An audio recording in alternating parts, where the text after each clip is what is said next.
In order to create a VK account with email, you just simply need to come over to vk.com, and then right here you'll see other sign-in options. Click on it, then you can see phone and email. So of course you want to put in your email because this is exactly what you want to do. Create a VK account with email. So once you put in your email, you can click on sign up. Now after clicking on sign up, you'll be taken to this page. You have your country code here. And of course you have these different countries, right?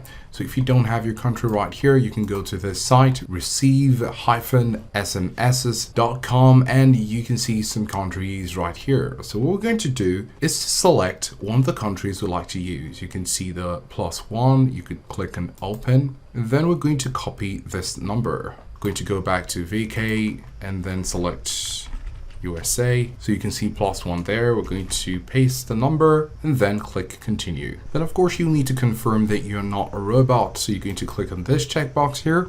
And so we have this QR code and we've been requested to install the VK app. We have it already on our mobile device. So we're going to click on the sign in with QR code.